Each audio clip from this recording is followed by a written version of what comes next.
El Señor esté con ustedes. y con tu espíritu. Lectura del Santo Evangelio de nuestro Señor Jesucristo según San Mateo. Gloria a ti, Señor.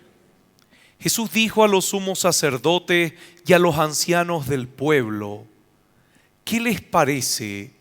Un hombre tenía 2 hijos y dirigiéndose al primero le dijo: Hijo, quiero que hoy vayas a trabajar a mi viña. Él respondió: no quiero. Pero después se arrepintió y fue. Dirigiéndose al segundo le dijo lo mismo y éste le respondió: voy, Señor. Pero no fue. ¿Cuál de los 2 cumplió la voluntad de su padre? El primero, le respondieron. Jesús les dijo: les aseguro que los publicanos y las prostitutas llegan antes que ustedes al reino de Dios. En efecto, Juan vino a ustedes por el camino de la justicia y no creyeron en él.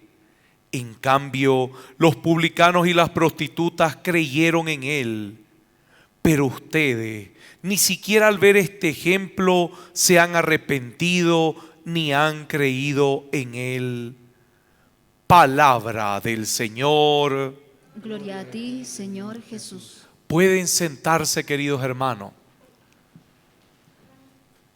Imagínense si para nosotros en este tiempo, cuando dice que los publicanos y las prostitutas se salvarán antes que cualquiera de los demás, imagínense cómo le sonó a los judíos. A ver, póngase a pensar, eran hombres cumplidores al pie de la letra de la ley. Cumplidores al pie de la letra, y cuando alguien no la cumplía era todo un escándalo. Cuando alguien no seguía la ley era todo un escándalo. Les gustaba hacer griteríos, les gustaba lanzarse piedras, les gustaba hacer todas estas cosas cada vez que alguien no cumplía la ley. Ahora imagínense, después de ser tan cumplidores, que les digan: los publicanos y las prostitutas se van a salvar antes que ustedes. A ver, póngase a pensar usted. Póngase, imagínese usted que reza el rosario todos los días, que tiene su momento de oración todos los días, que viene a misa ahora que ya se puede, no falta el domingo, siempre reúne a su familia a orar y les dice que hay que hacer las cosas bien, que no es bueno que pequemos, que no es bueno, y que alguien venga y se le diga: la prostituta de la esquina se va a salvar antes que tú. ¿Qué reacción usted tuviera después de que rezó tanto el rosario? Y queridos hermanos, puede pasar, porque ese es el ejemplo de la primera lectura. El justo cambió de vida y solo se condenó. En cambio, el pecador se dio cuenta que estaba en el pecado y transformó su vida y se salvó. Y eso puede pasar con cualquiera de nosotros. ¿Por qué? Porque ese ha sido el camino de la historia de salvación. ¿Qué pasó con los judíos? ¿Los judíos eran malos o eran buenos? ¿Los judíos eran malos o eran buenos? Pero ¿y por qué Jesús los corrige tanto? ¿Por qué dice el Antiguo Testamento de que son de cabeza dura, de cerviz dura, si eran buenos? Es que no eran perfectos igual que nosotros. Así que dígale al que está a su lado: tú no eres perfecta, tú no eres perfecto. Así que cambie esa cara, dígale. Porque mientras más rígido eres y más rígida eres, más imperfección demuestra. Mire, una de las cosas, de las prácticas que uno tiene, es que cuando uno ya se pone exacerbadamente rígido, uno va demostrando cada vez más su imperfección, porque uno quiere que todos los demás se porten como yo me porto. Y desde ahí yo estoy aplicando mi imperfección a los demás. Porque no se trata de que los demás se porten como yo me porto. Se trata de que los demás se porten como Jesucristo se portó. Y esa es la grandeza de la palabra. Y usted lo escuchó. Si ustedes han entendido la exhortación que les doy, eso nos dice San Pablo en la segunda carta, la segunda lectura. Si ustedes han entendido la exhortación, manténganse unidos y compórtense como... ¿Cómo?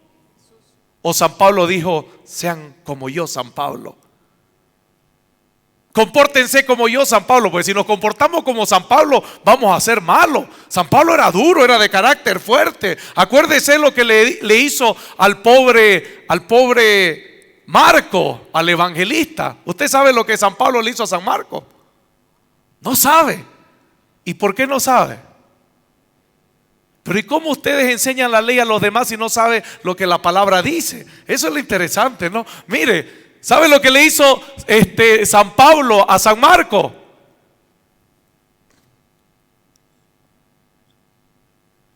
Lo botó a patada.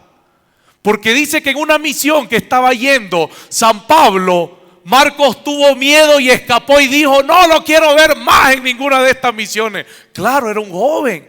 Así que se asustó de las persecuciones y San Pablo dijo, no lo quiero ver más.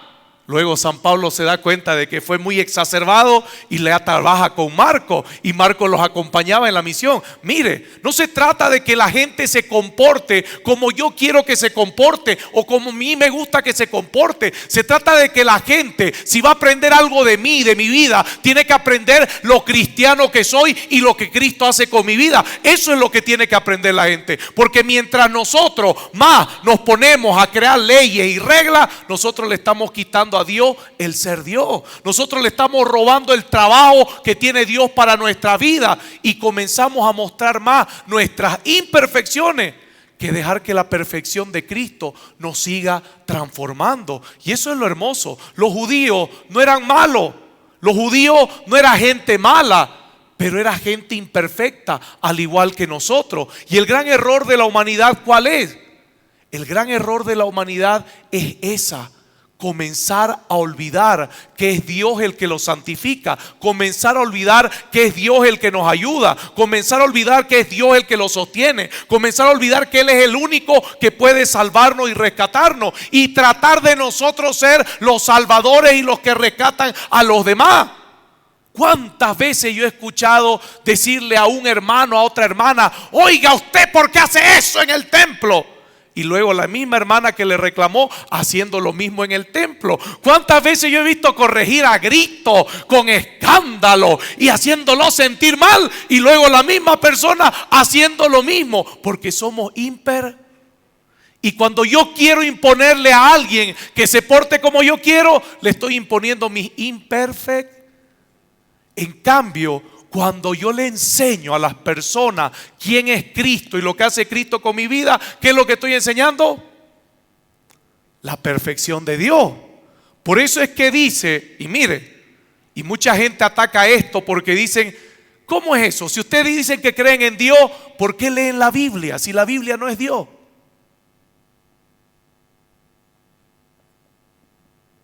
Pregunta de examen día domingo.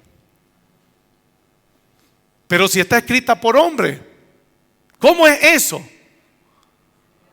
Pero un poeta también se inspira y escribe una poesía. Fue escrita por hombres. Fue escrita por... Entonces la palabra es imperfecta.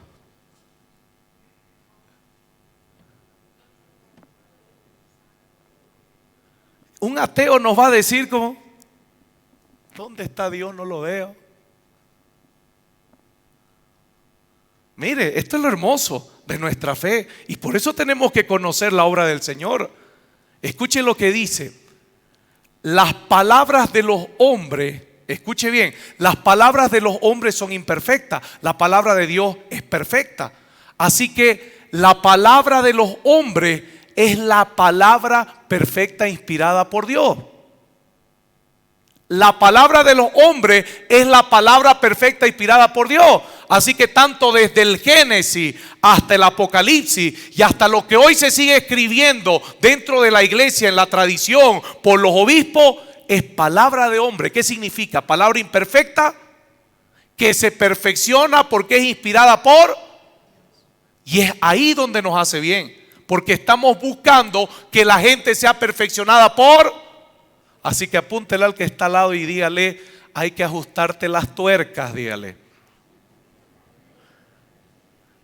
Algunos hay que usar esas llaves inglesas de este tamaño, ¿no? Pues son tuercas bien oxidadas y duras, no quieren dar vuelta, así que dígale de nuevo, hay que apretarte más las tuercas, dígale. El Señor tiene que perfeccionarte, así como tiene que perfeccionarme, porque es fácil decirle al otro, claro, nos gusta decirle a los otros que cambien, ¿no? Pero también tiene que apretar nuestras. Ahora, ¿cómo yo le enseño al otro a apretar sus tuercas? Primero yo apretándolas, primero yo ajustándolas. Ese es el perfeccionamiento que Dios hace. Más que decirle a los demás qué hay que hacer, primero aprender lo que Dios quiere que yo haga.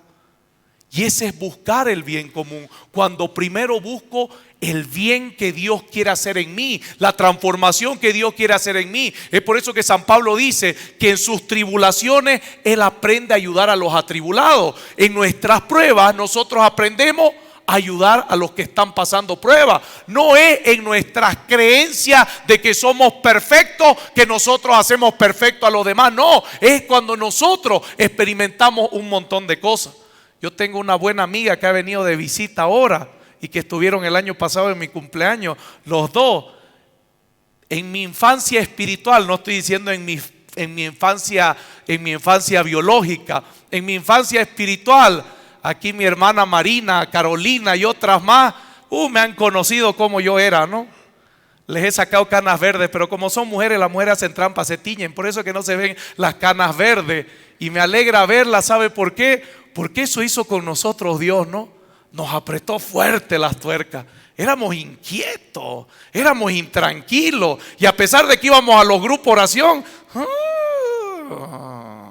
a pesar de que íbamos a la misa, nos costaba. Y el Señor seguía ajustando nuestras tuercas. Y no sabíamos ni de la palabra, ¿no? No sabíamos, no éramos teólogos, eruditos de las cosas del Señor y estábamos predicándole a otros jóvenes. ¿Pero por qué le predicamos? Por lo que el Señor había hecho con nuestras vidas. Y esa es la mejor enseñanza que nosotros podemos dar a los demás, querido hermano. El testimonio diario de lo que Dios logra en nuestros corazones todos los días. Lo que Dios puede hacer en nuestra vida, que las demás personas no creen que se pueda lograr, que las demás personas no piensan que se pueda lograr en la vida de cada uno. Eso le da ánimo a la otra persona a dejarse perfeccionar. Porque ¿cuál es la mayor excusa que la gente dice? Yo soy así y siempre voy a seguir siendo. He tratado de cambiar y no puedo. Todo el mundo me quiere ayudar y yo no cambio. Querido hermano, es que usted no está dejando que Dios ajuste las tuercas en su vida. ¿Y qué es lo peor? Luego me pongo a ver el comportamiento de las demás personas y son la excusa de mi vida, son la norma de mi vida para yo también hacerlo a mí lo que me da la gana. Pero si mi primo hace eso, si mi prima hace eso, si mis vecinos hacen eso, si los demás se portan así, ¿por qué yo tengo que portarme bien? ¿Por qué yo tengo que estar siempre callando? ¿Por qué yo siempre tengo que ser el bueno o la buena si los demás siempre me están desgraciando la vida? Mire, los utilizamos como norma de vida a los demás cuando nuestra única norma de vida es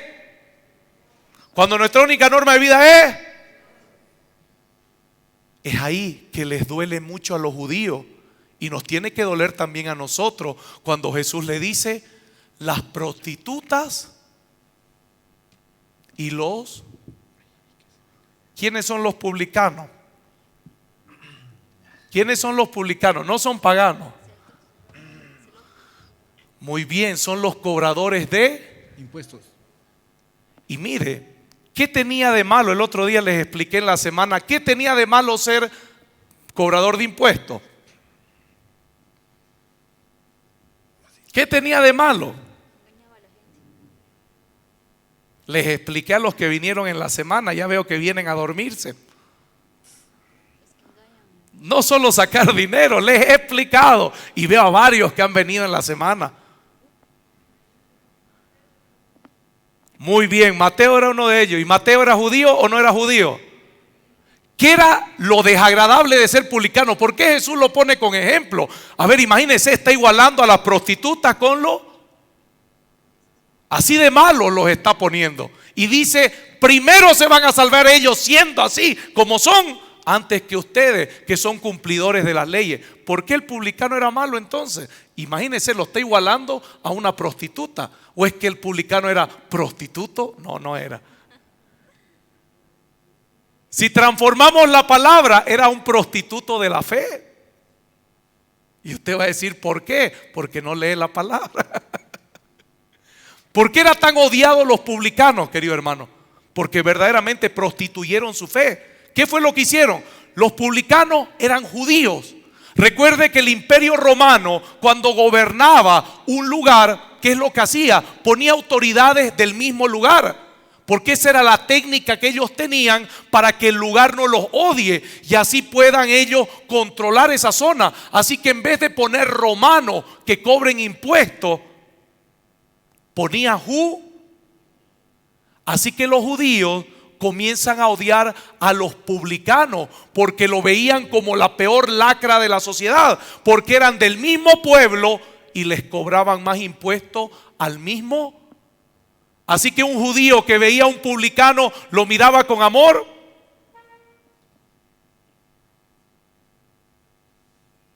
Lo miraba con cariño. Le decía, hermanito, qué bien que viniste a la iglesia. ¿Qué es lo que hacía? Es como nosotros cuando venimos a la misa y hay alguien que odiamos en misa. Ay, ahí está ese tipo, mejor me voy al otro lado. Y se va hasta el otro lado y se sienta. Así de publicano lo vemos. Para que vean, lo mismo pasaba con ellos. Los judíos crearon un rechazo social sobre los publicanos. Así que eran odiados. No los querían. Y era gente de su mismo pueblo. Por eso es que Jesucristo lo compara con la prostituta. ¿Y qué es lo que dice Jesús que tanto les duele a los judíos? Que incluso ellos se van a salvar antes que los que enseñan la ley. Mire de doloroso que es. Y queridos hermanos, esto puede pasar con nosotros si nosotros nos olvidamos quién es el que corrige nuestras vidas. Si nosotros nos olvidamos quién es el que perfecciona nuestra vida, quién es el que sostiene nuestra vida. Si nosotros olvidamos eso, vamos a seguir cometiendo el mismo error que ha sucedido con los judíos y ahora está sucediendo con nosotros. Que somos buenos para lanzar muchas leyes, pero que somos malos para cumplirlas. Que somos buenos para hablar de cosas, pero que somos malas para practicarlas con los demás. Que siempre estamos buscando la imperfección en el hermano, pero no estamos buscando perfeccionar las nuestras. Queridos hermanos, la única manera de ayudar a alguien verdaderamente es primero ajustando mi vida. Por eso es que cuando una persona viene y me dice, padre, ¿cómo una mujer que se separó de su marido puede ser ministro de comunión? ¿Por qué me dice eso, hermano? Porque yo llevo años casado. ¿Y cómo la trata usted a su mujer? Y mire, eso sucede muy común en la iglesia. Eso ha sido tema de discusión en la iglesia. Y los que más reclaman son personas que dentro de su casa llevan años como gato y ratón. ¿De qué les sirve estar tantos años si están humillándose cuando esa persona tomó una decisión y está viviendo en santidad? Aunque no esté viviendo con una pareja o se haya casado de nuevo por lo civil, pero está viviendo en santidad. Así que mire lo que sucede, convertimos en publicano a los demás. Ese es el gran error del ser humano cuando quiere imponer su propia ley y no la ley de Dios. Porque la ley de Dios es amor y busca la salvación de todos. La ley de los hombres es egoísta y solo busca el bienestar de cada uno. Amén. Vamos a ponernos de pie.